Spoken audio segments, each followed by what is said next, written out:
అనంతపురం నగరంలోని విద్యుత్ శాఖ కార్యాలయంలో నిర్వహించిన ప్రత్యేక సమావేశానికి హాజరైన రాష్ట్ర ఆర్థిక శాఖ మంత్రి పయ్యావుల కేశవను AP state power employees joint action committee సభ్యులు మంగళవారం సాయంత్రం కలిశారు. ఈ సందర్భంగా ఆయనకు వినతి పత్రాన్ని సమర్పించారు. విద్యుత్ ఉద్యోగుల పదవీ విరమణ వయసును 60 సంవత్సరాల నుండి 62 సంవత్సరాలకు పెంచాలని విన్నవించారు. గతంలో ప్రభుత్వం నిర్ణయం తీసుకున్నప్పటికీ ఈ అంశానికి సంబంధించి ఎలాంటి ప్రత్యేకమైన ఆర్డర్ అందించలేదని తెలిపారు. దీంతో విద్యుత్ ఉద్యోగుల అవసరాన్ని దృష్టిలో ఉంచుకొని పదవీ విరమణ వయస్సు 60 నుంచి 62 సంవత్సరాలకు పెంచాలని కోరారు. ఈ కార్యక్రమంలో పాల్గొన్నవారు ఎస్ఎం భాషా, మల్లెల శ్రీనివాసులు, సురేష్, నాగార్జున, రామాంజనేయులు, కాజా మొహిద్దీన్, దాదాపీర్, సిరాజుద్దీన్, లక్ష్మణ్ రెడ్డి, గోబ్రియా నాయక్ తదితరులు పాల్గొన్నారు.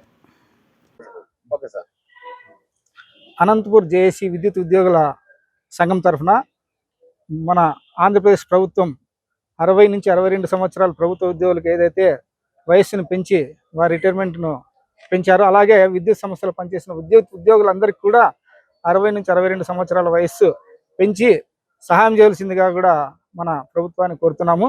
అలాగే కాంట్రాక్ట్ కార్మికులకు కూడా రెగ్యులర్ చేయాలని చెప్పేసి కోరుతున్నాం సార్.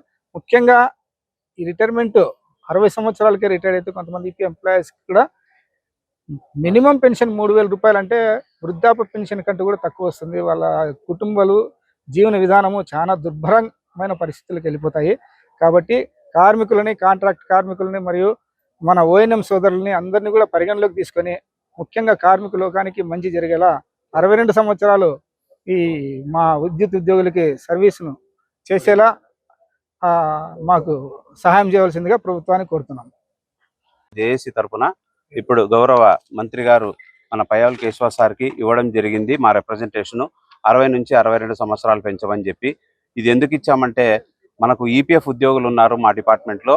వాళ్ళు ఈ నెల 1,00,000 రూపాయలు తీసుకున్న వాళ్ళు ఈ నెల రిటైర్డ్ అయిపోతే నెక్స్ట్ మంత్ నుంచి 3,000 రూపాయలు మాత్రమే పెన్షన్ తీసుకునే పరిస్థితి వస్తుంది. అట్లాంటి వాళ్ళకు 2 సంవత్సరాలు పెరిగితే మనకు ఆర్థికంగా కానీ వాళ్లకు సామాజికంగా తర్వాత ఇంట్లో కుటుంబ పరిస్థితులకు కొంచెం అనుకూలం అవుతుందని చెప్పి మేము సార్ గారికి మనం విన్నవించడం జరిగింది.